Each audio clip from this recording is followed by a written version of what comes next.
নজর রাখবো পরবর্তী সংবাদে। বেপরোয়া গতিতে বাইক চালানো, অন্যদিকে নেশার কারণে একেবারে যুব সমাজ তলানিতে গিয়ে ঠেকেছে, এমনটাই অভিযোগ উদয়পুর থেকে উঠে এসেছে। গোমতী জেলার উদয়পুর শহরে যে ছবি দেখা যাচ্ছে সেখানে চোর সন্দেহে মারধর করা হয়েছে বলে অভিযোগ। একজনকে পুলিশ ঘটনাস্থলে গিয়ে পৌঁছায়। উদয়পুর পলিটেকনিক কলেজের ছাত্র একজন, অন্যজন রয়েছে কেবিআই। কিন্তু মূল সমস্যা তা নয়, মূল সমস্যা হচ্ছে বাবা মায়ের অতিরিক্ত প্রশ্রয়, যার কারণে নিয়ন্ত্রণ হারিয়ে বাইক চালানো এবং অন্যদিকে নেশার কারণে এই ধরনের ছবি দেখতে হচ্ছে সমাজকে, এমনটাই অভিযোগ উঠে এসেছে এলাকা সূত্রে। স্থানীয় বাসিন্দাদের পক্ষ থেকে ঠিক এই অভিযোগই তোলা হয়েছে আজকের ঘটনার পরিপ্রেক্ষিতে। তবে ঠিক কি হয়েছে পুরো বিষয় সম্পর্কে যে কথোপকথন উঠে এসেছে, যে বচসার ছবি উঠে এসেছে, শোনাবো।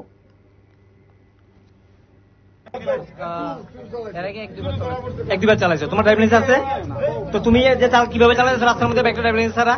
না, আপনার একটা বাইক আপনার ছেলে চালায়, ছেলের বন্ধুরা চালায়। বিষয়টা তো আমি এখন না, আমার নলেজ এখন না, আপনি নলেজে রাখবেন। ঠিক আছে, তো আমার এখন নলেজ আছে, ঠিক আছে।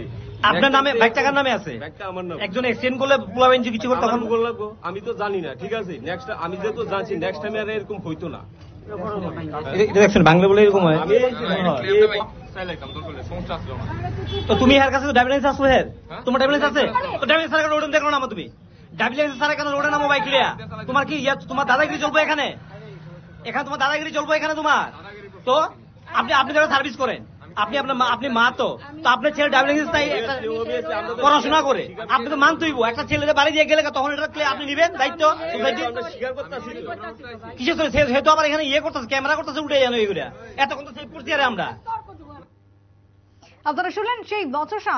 কথা বলবো এই মুহূর্তে রয়েছেন সাংবাদিক প্রতিনিধি সৌমেন সেন।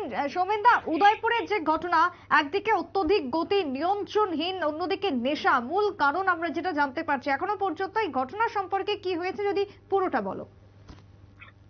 দেখো, মূলত মূল সমস্যা হচ্ছে বর্তমান সময়ে বারবার কিন্তু একটা বিষয় উঠে আসছে, চুরি এবং চুরির সঙ্গে নেশার কিন্তু একটা সম্পর্ক রয়েছে। অর্থাৎ নেশার সামগ্রী তাদের হাতের সামনে না পেলেই তারা দিন দুপুরে চুরি করছে, বিভিন্ন জায়গায় তারা হাত সাফ করার চেষ্টা করছে।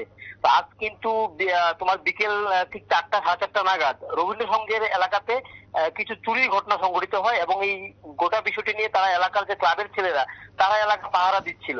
ঠিক এই সময় একটি নম্বরবিহীন বাইক এলাকা দিয়ে যখন যাচ্ছিল, যখন সন্দেহমূলক ভাবে তাকে আটক করা হয়। আটক করে দেখা যায় সেই বাইকের নম্বর প্লেটটি এমন ভাবে ঢোকানো রয়েছে যে ইচ্ছে করলে এটাকে বের করা যায় এবং ইচ্ছে করলে এটাকে ভিতরে ঢুকিয়ে রাখা যায়।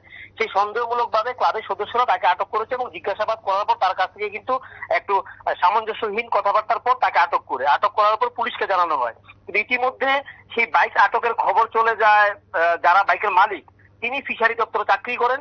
উনি ওনার ছেলেকে বাইক কিনে দিয়েছেন, ওনার নামে বাইকটি রয়েছে।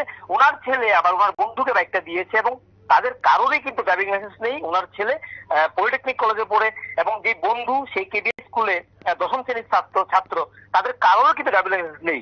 তো এখন প্রশ্ন উঠছে মানুষের যে একদিকে যখন চুরি এবং নেশা এবং তারা নেশার সঙ্গে যুক্ত রয়েছে বলে এলাকাবাসীদের বক্তব্য এবং প্রত্যক্ষ যারা রয়েছে তাদের বক্তব্য এবং পুলিশেরও বক্তব্য, তাদের কেউ আগে কিন্তু থানার দ্বারস্থ হয়েছেন।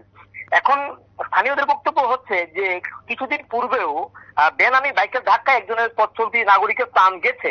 এখন তারা যেভাবে তোমার বাইক চালাচ্ছে নাম্বারবিহীন এবং ড্রাইভিং লাইসেন্স ছাড়া, এখন যদি কোনো ধরনের দুর্ঘটনা হয় তাদেরকে কিভাবে খুঁজে পাওয়া যাবে এবং চাকরিজীবী লোক উনি ওনার নামে বাইকটি কিভাবে অন্যদেরকে দিয়ে চালাচ্ছেন সেই নিয়ে কিন্তু এলাকাবাসী তাদেরকে আটক করে জিজ্ঞাসাবাদ করে এবং পরবর্তীতে এখানে ঘটনাস্থলে পুলিশ আসলে এখানে সংবাদ কভার করতে গেলে যারা যুবক ছেলেরা ছিল, বিশেষ করে পলিটেকনিক কলেজের যে ছাত্র যার বিরুদ্ধে অভিযোগ এবং সে নেশায় আসক্ত এবং রিহ্যাবিলিটেশন সেন্টারে তাকে বেশ কয়েকদিন ট্রিটমেন্ট করানো হয়েছে বলে জানা গেছে, সে কিন্তু সংবাদ মাধ্যমের সঙ্গে দুর্ব্যবহার করতে শুরু করে। সুপ্রীতি, একেবারে তাই।